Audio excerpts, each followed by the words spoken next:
Certains s'en rappellent pour rire, mais l'histoire n'est pas du tout drôle. 36 Sénégalais qui se présentent à l'ambassade d'Ukraine au Sénégal pour, disent-ils, aller faire la guerre. Une guerre qui ne les concerne ni de près ni de loin.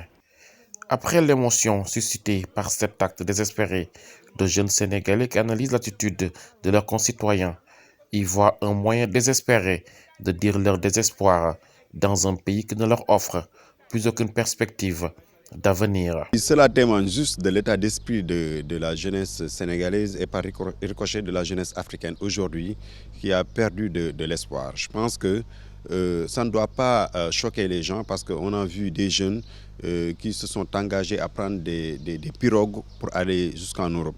Je pense qu'aujourd'hui, si on leur demande de venir, si c'est une guerre même, les gens peuvent dire que oui, ils peuvent aller mourir, mais pourtant, à chaque fois, on voit des jeunes qui meurent donc dans l'océan Atlantique sans que les gens en parlent. C'est une zone de guerre, un pays qui est en conflit.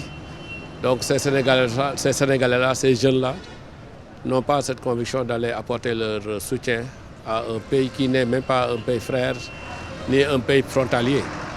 Donc certainement c'est des calculs, c'est pour pouvoir tirer des dividendes certainement. Ils ont fait des calculs pensant que aller en Ukraine, ça va leur permettre de trouver des raccourcis pour pouvoir entrer en Europe, c'est surtout ça. Moi personnellement, je pense que c'est une sorte d'alerte pour nos autorités. Ils doivent savoir que nos jeunes ont des préoccupations qui ne sont pas encore prises en charge. Ils sont désemparés. Ils sont prêts à s'agripper sur n'importe quoi pour essayer de se sauver. Dans un pays où plus de 52% de la population a moins de 20 ans, l'emploi reste le principal défi des autorités. La jeunesse, une bombe à retardement qu'il faut savoir contrôler, au risque de la voir exploser à tout moment, comme ce fut le cas il y a juste un an, lors des émeutes de mars 2021, déclenchées par l'arrestation de l'opposant Ousmane Sonko et qui avait fait 14 morts. L'Afrique a une richesse et sa richesse, c'est sa jeunesse. Je pense que l'Afrique doit investir encore dans cette jeunesse-là pour que cette jeunesse puisse rester en Afrique et construire l'Afrique. Sinon, on voit les risques qui se présentent. L'Ukraine n'est qu'un simple prétexte, mais je pense que les jeunes sont embarqués dans d'autres situations comme le terrorisme. Comme vous le savez, nous sommes un pays très jeune, donc les jeunes représentent pratiquement le taux le plus élevé de la population. Donc les gens ont parlé de ce phénomène-là, de ce problème manque d'emploi. Et effectivement, le problème reste récurrent. On n'a pas encore trouvé le bout du tunnel. Donc des politiques sont initiées, mais malheureusement jusqu'à présent, le taux de chômage est très élevé. Toutes les politiques des jeunes sont échouées au Sénégal. Je pense que je suis un peu sévère, comme disait l'autre, mais on n'a pas réussi encore de politique de développement, de politique des jeunes.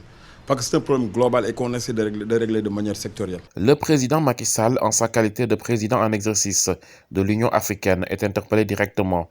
Selon plusieurs Sénégalais, il doit décrypter ce message de la jeunesse en apportant des solutions immédiates et efficaces à leurs nombreuses souffrances. Et je pense que cela doit interpeller nos autorités, aussi bien au niveau national qu'au niveau international. Parce que je dis au niveau international parce qu'aujourd'hui, le président Macky Sall est le président de l'Union le président en exercice de l'Union africaine. Donc je pense que cette question l'interpelle directement. Il va falloir que l'État en tout cas se ressaisisse pour pouvoir en tout cas mettre en place des politiques, des stratégies pour pouvoir absorber, en tout cas je ne dirais pas absorber tous ces jeunes-là, mais en tout cas peut-être le maximum de jeunes qui pourraient en tout cas trouver d'autres opportunités. De l'avis de tous, il est évident que les jeunes Sénégalais qui voulaient répondre à l'appel de l'ambassadeur ukrainien n'en ont rien à faire de cette guerre. Ils ont répondu comme ils auraient pu répondre à l'appel de n'importe quel autre pays d'Europe, pourvu qu'ils y voient un moyen d'échapper